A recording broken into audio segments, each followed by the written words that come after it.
ಪಠ್ಯ ಪೋಷಕ ಅಧ್ಯಯನ 1 ಉದಾತ್ತ ಚಿಂತನೆಗಳು. ಕೊಟ್ಟಿರುವ ಪ್ರಶ್ನೆಗಳಿಗೆ 1-2 ವಾಕ್ಯದಲ್ಲಿ ಉತ್ತರಿಸಿ. ಪ್ರಶ್ನೆ 1, ಕ್ರಿಯಾ ಸ್ವಾತಂತ್ರ್ಯ ಎಂದರೇನು? ಕ್ರಿಯಾ ಸ್ವಾತಂತ್ರ್ಯವೆಂದರೆ ತನಗೆ ಇಷ್ಟ ಬಂದ ಕೆಲಸ ಮಾಡಲು ವ್ಯಕ್ತಿಗೆ ಅವಕಾಶವಿರುವುದು. ಅದು ಔಪಚಾರಿಕವಾಗಿದ್ದರೆ ಸಾಲದು, ವಾಸ್ತವಿಕವಾಗಿ ಕೂಡ ಜಾರಿಯಲ್ಲಿರಬೇಕು. ಅದು ನಿರ್ದಿಷ್ಟ ಕಾರ್ಯಗಳನ್ನು ಮಾಡಲು ಇರುವ ಪರಿಣಾಮಕಾರಿಯಾದ ಸಾಮರ್ಥ್ಯವಾಗಬೇಕು. ಪ್ರಶ್ನೆ 2, ರಾಜಕೀಯ ಸ್ವಾತಂತ್ರ್ಯದ ಮಹತ್ವವೇನು? ರಾಜಕೀಯ ಸ್ವಾತಂತ್ರ್ಯ ಇರುವುದು ವ್ಯಕ್ತಿಗೆ ಶಾಸನಗಳನ್ನು ರಚಿಸುವುದರಲ್ಲಿ, ಸರ್ಕಾರಗಳ ಸ್ಥಾಪನೆ ವಿಸರ್ಜನೆಗಳಲ್ಲಿ ಪಾಲು ಇರುವ ಹಕ್ಕಿನಲ್ಲಿ. ಸರ್ಕಾರ ಇರುವುದಾದರೂ ಜನರಿಗೆ ಜೀವನ, ಸ್ವಾತಂತ್ರ್ಯ, ಸಂತೋಷಾನ್ವೇಷಣೆಗಳನ್ನು ಒದಗಿಸಿಕೊಡುವ ಸಲುವಾಗಿ. ವಾಸ್ತವವಾಗಿ ರಾಜಕೀಯ ಸ್ವಾತಂತ್ರ್ಯ ಎನ್ನುವುದು ಮಾನವ ವ್ಯಕ್ತಿತ್ವ ಮತ್ತು ಸಮಾನತೆ ತತ್ವಗಳಿಂದ ಅನುಗಮನ ಮಾಡಿದ ತತ್ವವಾಗಿದೆ. ಏಕೆಂದರೆ ರಾಜಕೀಯವಾದ ಸಮಸ್ತ ಅಧಿಕಾರವು ಜನತೆಯಿಂದ ಬರುತ್ತದೆ. ತಮ್ಮ ಸಾರ್ವಜನಿಕವಾದ ಹಾಗೂ ಖಾಸಗಿಯಾದ ಜೀವನವನ್ನು ನಿರ್ದೇಶಿಸುವ, ನಿಯಂತ್ರಿಸುವ ಸಾಮರ್ಥ್ಯವನ್ನು ಅವರು ತಾವೇ ಹೊಂದಿರುತ್ತಾರೆಯೇ ಹೊರತು ಬೇರೆ ಯಾರೂ ಅಲ್ಲ ಎಂದು ಇದರ ಅರ್ಥವಾಗುತ್ತದೆ. ಪ್ರಶ್ನೆ 3, ಅಂದವಾದ ಬರವಣಿಗೆಯ ಬಗ್ಗೆ ಗಾಂಧೀಜಿಯವರ ಅಭಿಪ್ರಾಯವೇನು? ಇದು ತುಂಬಾ ಮುಖ್ಯವಾದಂತಹ ಪ್ರಶ್ನೆ. ಕೆಟ್ಟ ಅಕ್ಷರದ ಬರವಣಿಗೆ ಅಪಕ್ವ ಮತ್ತು ಅಪೂರ್ಣ ಶಿಕ್ಷಣದ ಚಿಹ್ನೆ ಎಂದು ನಾನು ಅರಿತೆನು. ಈಚೆಗೆ ನನ್ನ ಬರಹವನ್ನು ತಿದ್ದಿಕೊಳ್ಳಬೇಕೆಂದು ಪ್ರಯತ್ನಿಸಿದೆ. ಸುಟ್ಟ ಮಡಕೆಗೆ ಹಸಿ ಮಣ್ಣನ್ನು ಮೆತ್ತಲು ಸಾಧ್ಯವೇ? ಆ ವೇಳೆಗೆ ಕಾಲ ಮೀರಿ ಹೋಗಿತ್ತು. ಚಿಕ್ಕ ವಯಸ್ಸಿನಲ್ಲಿ ಅಸಡ್ಡೆ ಮಾಡಿದುದನ್ನು ತಿದ್ದಿಕೊಳ್ಳಲು ಆಗಲಿಲ್ಲ.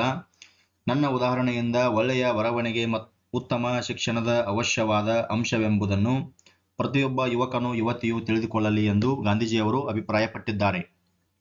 ಪ್ರಶ್ನೆ 4, ಅಂಟು ದಿಸ್ ಲಾಸ್ಟ್ ಕೃತಿ ಗಾಂಧೀಜಿಯವರ ಮೇಲೆ ಯಾವ ಪರಿಣಾಮ ಬೀರಿತು? ರಸ್ಕಿನ್ ರವರ ಅಂಟು ದಿಸ್ ಲಾಸ್ಟ್ ಎಂಬ ಪುಸ್ತಕವನ್ನು ಓದಲು ಪ್ರಾರಂಭಿಸುವುದೇ ತಡ. ಅದನ್ನು ಕೆಳಗಿಳಿಸಲು ಅವರಿಗೆ ಸಾಧ್ಯವಾಗಲಿಲ್ಲ. ಅದು ಅವರ ಮನಸ್ಸನ್ನು ಸೆರೆ ಹಿಡಿಯಿತು. ಆ ಪುಸ್ತಕದಲ್ಲಿ ಹೇಳಿದ್ದ ಧ್ಯೇಯಗಳಿಗನುಸಾರವಾಗಿ ನನ್ನ ಜೀವನವನ್ನು ಬದಲಾಯಿಸಿಕೊಳ್ಳಬೇಕೆಂದು ಅವರು ನಿರ್ಣಯಿಸಿಕೊಂಡರು. ಅವರು ಓದಿದ ಕೆಲವು ಪುಸ್ತಕಗಳ ಪೈಕಿ ಬಾಳಿನಲ್ಲಿ ತತ್ಕ್ಷಣ ಪರಿಣಾಮಕಾರಿಯಾದ ಬದಲಾವಣೆಯನ್ನು ಮಾಡಿದುದು ಅಂಟು ದಿಸ್ ಲಾಸ್ಟ್ ಎಂಬ ಪುಸ್ತಕ. ಅನಂತರ ಅವರು ಆ ಪುಸ್ತಕವನ್ನು ಸರ್ವೋದಯ ಎಂಬ ಹೆಸರಿನಿಂದ ಗುಜರಾತಿ ಭಾಷೆಗೆ ಅನುವಾದ ಮಾಡಿದರು. ಪ್ರಶ್ನೆ 5, ವಿವೇಕಾನಂದರ ದೃಷ್ಟಿಯಲ್ಲಿ ದೇಶದ ಪ್ರಗತಿ ಸ್ಥಿರವಾಗುವುದು ಯಾವಾಗ? ಇದು ಸಹಿತ ಮುಖ್ಯವಾದಂತಹ ಪ್ರಶ್ನೆ. ವಿವೇಕಾನಂದರ ದೃಷ್ಟಿಯಲ್ಲಿ ದೇಶದ ಪ್ರಗತಿ ಸ್ಥಿರವಾಗಬೇಕಾದರೆ ದೇಶದ ಭಾಷೆಯಲ್ಲಿ ಜನರಿಗೆ ಭಾವನೆಗಳನ್ನು ನೀಡಿ ಅವರು ವಿಷಯಗ್ರಹಣ ಮಾಡಿಕೊಳ್ಳುವರು. ಆದರೆ ಅವರಿಗೆ ಮತ್ತೊಂದು ಅವಶ್ಯಕತೆ ಇದೆ, ಅದು ಸಂಸ್ಕೃತಿ. ನಾವು ಅವರಿಗೆ ಈ ಸಂಸ್ಕೃತಿಯನ್ನು ಕೊಡುವ ತನಕ ಅವರ ಪ್ರಗತಿ ಸ್ಥಿರವಾಗಲಾರದು. ಅಂದರೆ ಅದನ್ನು ಸಹಿಸಬಲ್ಲದು. ಕೇವಲ ಜ್ಞಾನರಾಶಿಗೆ ಅದನ್ನು ಎದುರಿಸುವ ಶಕ್ತಿ ಇಲ್ಲ. ಸಂಸ್ಕೃತಿಯು ರಕ್ತದಲ್ಲಿ ಹರಿಯಬೇಕು, ಆಗ ಮಾತ್ರ ದೇಶದ ಪ್ರಗತಿ ಸ್ಥಿರವಾಗುವುದು. ಇದು ವಿವೇಕಾನಂದರ ದೃಷ್ಟಿಯಾಗಿದೆ. ಬಾಳಿನಲ್ಲಿ ತೃಪ್ತಿ ದೊರೆಯಬೇಕಾದರೆ ಏನು ಮಾಡಬೇಕೆಂಬುದು ವಿವೇಕಾನಂದರ ಅಭಿಪ್ರಾಯ. ನಿಮ್ಮ ದೇಶದ ಮತ್ತು ಇಡೀ ಜಗತ್ತಿನ ಕಲ್ಯಾಣ ನಿಮ್ಮ ಮೇಲೆ ನಿಂತಿದೆ ಎಂದು ಭಾವಿಸಿ ಕಾರ್ಯೋನ್ಮುಖರಾಗಿ ವೇದಾಂತದ ಸಂದೇಶವನ್ನು ಪ್ರತಿ ಮನೆಗೂ ಸಾರಿ. ಪ್ರತಿಯೊಂದು ಆತ್ಮದಲ್ಲಿರುವ ಸೂಕ್ತ ಪಾವಿತ್ರ್ಯವನ್ನು ಜಾಗೃತಗೊಳಿಸಿ. ಅನಂತರ ನೀವು ಎಷ್ಟು ಅಲ್ಪವನ್ನು ಸಾಧಿಸಿದ್ದರೂ ನೀವು ಒಂದು ಮಹಾ ಆದರ್ಶಕ್ಕಾಗಿ ಬಾಳಿ ದುಡಿದು ಮಡಿದಿರಿ ಎಂಬ ತೃಪ್ತಿಯಾದರೂ ಇರುತ್ತದೆ ಎಂಬುದು ವಿವೇಕಾನಂದರ ಅಭಿಪ್ರಾಯವಾಗಿದೆ. ಪಠ್ಯ ಪೋಷಕ ಅಧ್ಯಯನ 2, ಸಾಮಾಜಿಕ ಮತ್ತು ಧಾರ್ಮಿಕ ಸುಧಾರಕರು. ಕೊಟ್ಟಿರುವ ಪ್ರಶ್ನೆಗಳಿಗೆ ಉತ್ತರಿಸಿ. ಪ್ರಶ್ನೆ 1, ನಾರಾಯಣ್ ಗುರು ಧರ್ಮ ಪರಿಪಾಲನಾ ಯೋಗಂ ಸಂಘಟನೆಯ ಕೊಡುಗೆಗಳನ್ನು ತಿಳಿಸಿ. ಉತ್ತರ: ಧರ್ಮ ಪರಿಪಾಲನಾ ಯೋಗಂ ಸಂಘಟನೆಯ ಪ್ರಮುಖ ಉದ್ದೇಶವೆಂದರೆ ಹಿಂದುಳಿದ ಮತ್ತು ಶೋಷಣೆಗೆ ಒಳಗಾದ ಸಮುದಾಯಗಳ ಸಬಲೀಕರಣ. ಧರ್ಮ ಪರಿಪಾಲನಾ ಯೋಗಂ ಸಂಘಟನೆಯ ಪ್ರಮುಖ ಉದ್ದೇಶವಾಗಿತ್ತು. ಶ್ರೀ ನಾರಾಯಣ್ ಗುರು ಅವರು ಈ ಸಂಘಟನೆಯ ಮೂಲಕ ಸಾಮಾಜಿಕ ಪ್ರತಿರೋಧ ಚಳುವಳಿಗಳನ್ನು ಪ್ರಾರಂಭಿಸಿದರು. ಕೆಲ ಸಮುದಾಯಗಳ ಪ್ರವೇಶ ನಿರಾಕರಿಸುತ್ತಿದ್ದ ದೇವಾಲಯಗಳಿಗೆ ಪರ್ಯಾಯ ದೇವಾಲಯಗಳನ್ನು ಕಟ್ಟಿದರು. 1924ರಲ್ಲಿ ವೈಕಂ ಸತ್ಯಾಗ್ರಹವೆಂಬ ಶಿವ ದೇವಾಲಯ ಪ್ರವೇಶ ಚಳುವಳಿಯನ್ನು ನಡೆಸಿದರು. ಗುರುವಾಯೂರು ದೇವಾಲಯ ಪ್ರವೇಶ ಚಳುವಳಿಯು ಈ ಸಂಘಟನೆಯ ಮತ್ತೊಂದು ಕೊಡುಗೆಯಾಗಿದೆ. ಪ್ರಶ್ನೆ 2, ನಾರಾಯಣ್ ಗುರು ಅವರ ಪ್ರಮುಖ ಆಶಯ ಏನಾಗಿತ್ತು? ಉತ್ತರ: ನಾರಾಯಣ್ ಗುರು ಅವರ ಪ್ರಮುಖ ಆಶಯ ಮಾನವ ಕುಲಕ್ಕೆ ಒಂದೇ ಜಾತಿ, ಒಂದೇ ಧರ್ಮ ಮತ್ತು ಒಬ್ಬನೇ ದೇವರು. ಇದನ್ನು ಸಾಧಿಸಲು ಶಿಕ್ಷಣವೇ ಮಾರ್ಗವೆಂದು ಸಾರಿದರು. ಕೆಲ ಸಮುದಾಯಗಳ ಪ್ರವೇಶ ನಿರಾಕರಿಸುತ್ತಿದ್ದ ದೇವಾಲಯಗಳಿಗೆ ಪರ್ಯಾಯ ದೇವಾಲಯಗಳನ್ನು ಕಟ್ಟಿದರು. ಪ್ರಶ್ನೆ 3, ಪೆರಿಯಾರ್ ಚಳವಳಿಯ ಮುಖ್ಯಾಂಶಗಳನ್ನು ಪಟ್ಟಿ ಮಾಡಿ. ಇದು ಅತಿ ಮುಖ್ಯವಾದಂತಹ ಪ್ರಶ್ನೆ. ವಿದ್ಯಾರ್ಥಿಗಳು ಇದನ್ನ ಮುಖ್ಯವಾಗಿ ಓದಿಕೊಳ್ಳಬೇಕು. ಉತ್ತರ: 20ನೆಯ ಶತಮಾನದ ಆರಂಭದಲ್ಲಿ ಬ್ರಾಹ್ಮಣೇತರರು ಸರ್ಕಾರಿ ರಂಗದಲ್ಲಿ ಇದ್ದ ಅವಕಾಶಗಳಲ್ಲಿ ತಮ್ಮ ಜನಸಂಖ್ಯೆಗೆ ಅನುಗುಣವಾಗಿ ತಮಗೆ ಪ್ರಾತಿನಿಧ್ಯ ಸಿಗಬೇಕೆಂದು ಹೋರಾಟವನ್ನು ಆರಂಭಿಸಿದರು. ಕರ್ನಾಟಕವೂ ಸೇರಿದಂತೆ ವಿವಿಧ ರಾಜ್ಯಗಳಲ್ಲಿ ಇದೊಂದು ಪ್ರಮುಖ ಚಳುವಳಿಯಾಯಿತು. ಬ್ರಾಹ್ಮಣೇತರ ಸಮುದಾಯಗಳು ತಮ್ಮ ಮೇಲೆ ಹೇರಲಾಗಿದ್ದ ಸಾಮಾಜಿಕ ನಿರ್ಬಂಧಗಳನ್ನು ವಿರೋಧಿಸತೊಡಗಿದರು. ವರ್ಣಾಶ್ರಮ ಧರ್ಮದ ಪರವಾಗಿ ಕಾಂಗ್ರೆಸ್ ಇದೆ ಎಂದು ಅದಕ್ಕೆ ಪೆರಿಯಾರ್ ಅವರು ಪರ್ಯಾಯವಾದ ದ್ರಾವಿಡ ಚಳವಳಿ ಎಂಬ ಜನಾಂಗೀಯ ಪರಿಕಲ್ಪನೆ ಕೇಂದ್ರಿತ ಚಳವಳಿಯನ್ನು ರೂಪಿಸತೊಡಗಿದರು. ತಮಿಳು ಭಾಷೆಯನ್ನು ದ್ರಾವಿಡರ ಭಾಷೆ ಎಂದರು. ಜಾತಿ ಮತ್ತು ಲಿಂಗ ತಾರತಮ್ಯಗಳನ್ನು ವಿರೋಧಿಸಿ ಸಮಾನತೆಯ ಆಶಯವನ್ನು ಚಳವಳಿಯ ಮೂಲಕ ಎತ್ತಿ ಹಿಡಿದರು. ಪ್ರಶ್ನೆ 4. ಪೆರಿಯಾರ್ ಅವರು ಹುಟ್ಟುಹಾಕಿದ ಸಂಘಟನೆಯ ಹೆಸರೇನು? ಉತ್ತರ: ಪೆರಿಯಾರ್ ಅವರು ಹುಟ್ಟುಹಾಕಿದ ಸಂಘಟನೆ ದ್ರಾವಿಡ ಕಳಗಂ. ಇದು ಸಹಿತ ಮುಖ್ಯವಾದಂತಹ ಪ್ರಶ್ನೆ. ಪಠ್ಯ ಪೂರಕ ಅಧ್ಯಯನ 3 ಭಗತ್ ಸಿಂಗ್. ಪ್ರಶ್ನೆ 1. ಜಲಿಯನ್ ವಾಲಾಬಾಗ್ನಲ್ಲಿ ಶಾಂತಿಯುತ ಸಭೆ ಯಾವಾಗ ನಡೆಯಿತು? ಜಲಿಯನ್ ವಾಲಾಬಾಗ್ನಲ್ಲಿ ಶಾಂತಿಯುತ ಸಭೆ 1919ರ ಏಪ್ರಿಲ್ 13ರಂದು ನಡೆಯಿತು. ಪ್ರಶ್ನೆ 2.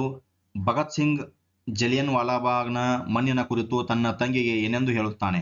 ಉತ್ತರ: ಭಗತ್ ಸಿಂಗ್ ಜಲಿಯನ್ ವಾಲಾಬಾಗ್ನ ಮಣ್ಣಿನ ಕುರಿತು ತನ್ನ ತಂಗಿಗೆ ಇದು ಬಹಳ ಪೂಜ್ಯನೀಯವಾದ ಮಣ್ಣು. ಜಲಿಯನ್ ವಾಲಾಬಾಗ್ ಹತ್ಯಾಕಾಂಡದಲ್ಲಿ ಹುತಾತ್ಮರಾದವರ ರಕ್ತದಿಂದ ಈ ಮಣ್ಣು ಒದ್ದೆಯಾಗಿದೆ ಎಂದು ಹೇಳುತ್ತಾನೆ. ಪ್ರಶ್ನೆ 3. ಅಮಾಯಕ ಭಾರತೀಯರ ಮೇಲೆ ಗುಂಡಿನ ಮಳೆಗರೆದ ಅಧಿಕಾರಿಯ ಹೆಸರೇನು? ಅಮಾಯಕ ಭಾರತೀಯರ ಮೇಲೆ ಗುಂಡಿನ ಮಳೆಗರೆದ ಅಧಿಕಾರಿಯ ಹೆಸರು ಜನರಲ್ ಡಯರ್. ಪ್ರಶ್ನೆ 4. ಭಗತ್ ಸಿಂಗ್ ಜಲಿಯನ್ ವಾಲಾಬಾಗ್ ಮಾರಣ ಹೋಮದಿಂದ ತೆಗೆದುಕೊಂಡ ನಿರ್ಧಾರವೇನು? ಇದು ಸಹಿತ ಮುಖ್ಯವಾದಂತಹ ಪ್ರಶ್ನೆ. ವಿದ್ಯಾರ್ಥಿಗಳು ಇದಕ್ಕೆ ಹೆಚ್ಚಿನ ಗಮನ ಕೊಡಬೇಕು.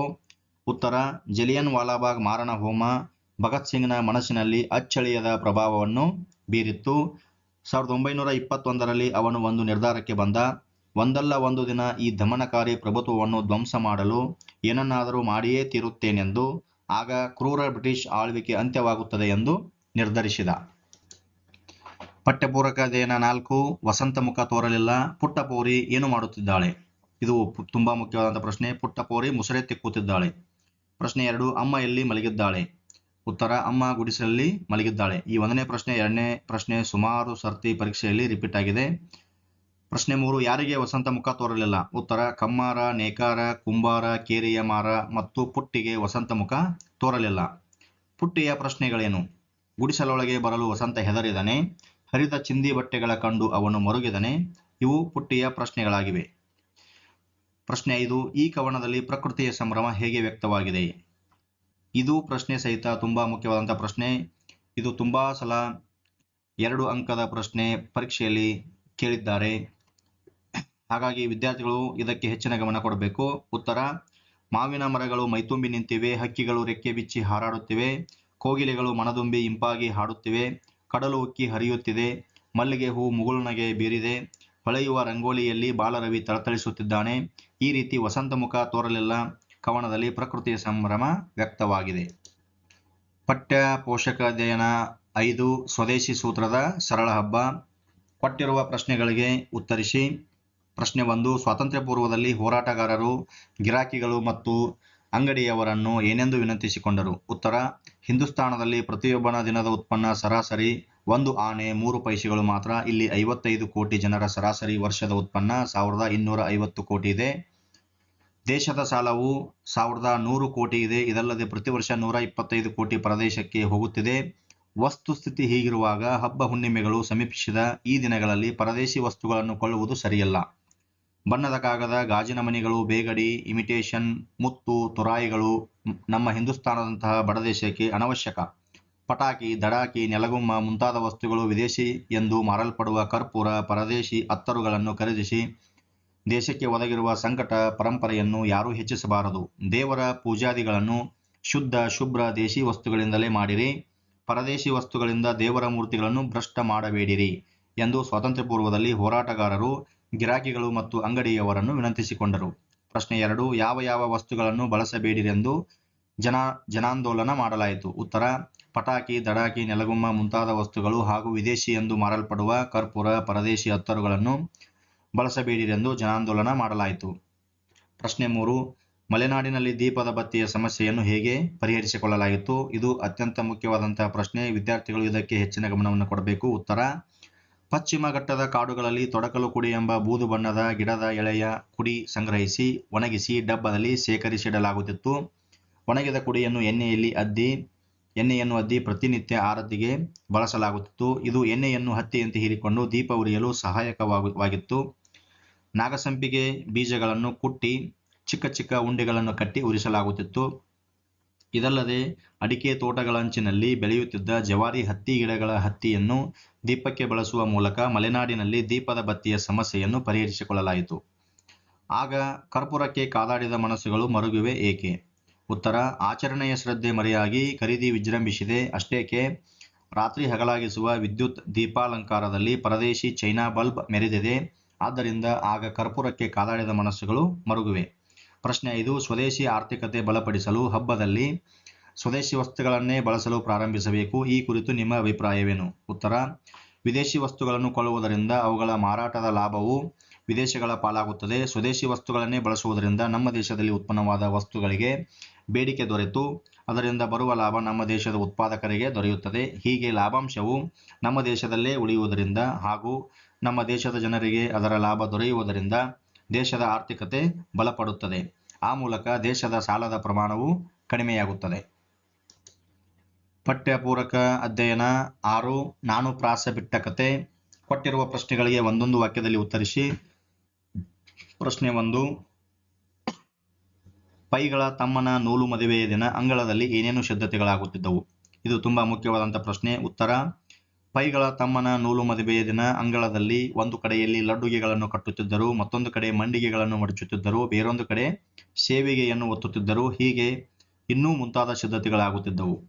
ಪ್ರಶ್ನೆ 2. ಹಾಡು ಕಿವಿಗೆ ಬಿದ್ದಾಗ ಪೈಗಳು ಏನು ಮಾಡಿದರು? ಉತ್ತರ: ಹಾಡು ಕಿವಿಗೆ ಬಿದ್ದಾಗ ಪೈಗಳು ಏಕಾಂಕ ನಾಟಕ ಎನ್ನಬಹುದಾದ ಒಂದು ನಾಟಕವನ್ನು ಇಳಿಹೊತ್ತಿನೊಳಗೆ ಬರೆದು ಮುಗಿಸಿದರು. ಪ್ರಶ್ನೆ 3. ಪೈಗಳು ಬರೆದ ಮೊದಲ ಯಕ್ಷಗಾನ ಪ್ರಸಂಗದ ಹೆಸರೇನು? ಇದು ತುಂಬಾ ಮುಖ್ಯವಾದಂಥ ಪ್ರಶ್ನೆ. ಪೈಗಳು ಬರೆದ ಮೊದಲ ಯಕ್ಷಗಾನ ಪ್ರಸಂಗದ ಹೆಸರು ಮಕರಾಕ್ಷನ ಕಾಳಗ. ಪ್ರಶ್ನೆ 4. ಬಾಶೆಲ್ ಮಿಷನ್ ರವರು ಪ್ರಕಟಿಸಿದ್ದ ಯಾವ ಕೃತಿಗಳನ್ನು ಲೇಖಕರು ಓದಿಕೊಂಡರು? ಉತ್ತರ: ಬಾಶೆಲ್ ಮಿಷನ್ ರವರು ಪ್ರಕಟಿಸಿದ್ದ ಶಬ್ದಮಣಿ ದರ್ಪಣ, ಹಳೆಗನ್ನಡ ವ್ಯಾಕರಣ ಸೂತ್ರಗಳು, ಕನ್ನಡ ಜೈಮಿನಿ ಭಾರತ, ಗದುಗಿನ ಭಾರತ, ಶಬರಶಂಕರ ವಿಲಾಸ ಕೃತಿಗಳನ್ನು ಲೇಖಕರು ಓದಿಕೊಂಡರು. ಪ್ರಶ್ನೆ 5. ಬಿಲ್ಲ ಹಬ್ಬವನ್ನು ರಚಿಸಿದ ಕವಿ ಯಾರು? ಇದು ತುಂಬಾ ಮುಖ್ಯವಾದಂಥ ಪ್ರಶ್ನೆ. ಉತ್ತರ: ತುಳುನಾಡಿನ ಸರ್ವಶ್ರೇಷ್ಠ ಯಕ್ಷಗಾನ ಕವಿಯಾದ ಮೂಲ್ಕಿಯ ವಾಸುದೇವ ಪ್ರಭು ಎಂಬುವರು ಬಿಲ್ಲ ಹಬ್ಬವನ್ನು ರಚಿಸಿದರು. ಪ್ರಶ್ನೆ 6. ಮುದ್ದನ ಕವಿ ಲೇಖಕರಿಗೆ ಏನೆಂದು ಸಲಹೆ ಕೊಟ್ಟರು? ಇದು ಸಹಿತ ಇಂಪಾರ್ಟೆಂಟ್ ಕ್ವಶನ್. ಮುದ್ದನ ಕವಿ ಲೇಖಕರಿಗೆ ಮುಂದುವರಿಸು ಎಂದು ಸಲಹೆ ಕೊಟ್ಟರು. ಪ್ರಶ್ನೆ 7. ಪ್ರಾಸ ಬಿಡಬೇಕೆಂದು ನಿರ್ಧರಿಸಿದ ಬಳಿಕ ಪೈಗಳು ಯಾವ ಕೃತಿಯನ್ನು ಬರೆದರು? ಉತ್ತರ: ಪ್ರಾಸ ಬಿಡಬೇಕೆಂದು ನಿರ್ಧರಿಸಿದ ಬಳಿಕ ಪೈಗಳು ರವೀಂದ್ರನಾಥ್ ಠಾಗೂರರ ಅಯಿಭುವನ ಮನೋಮೋಹಿನಿ ಎಂದು ಮೊದಲಾಗುವ ಭಾರತಲಕ್ಷ್ಮಿ ಎಂಬ ಬಂಗಾಳಿ ಗೀತವನ್ನು ಕನ್ನಡಿಸಿದರು.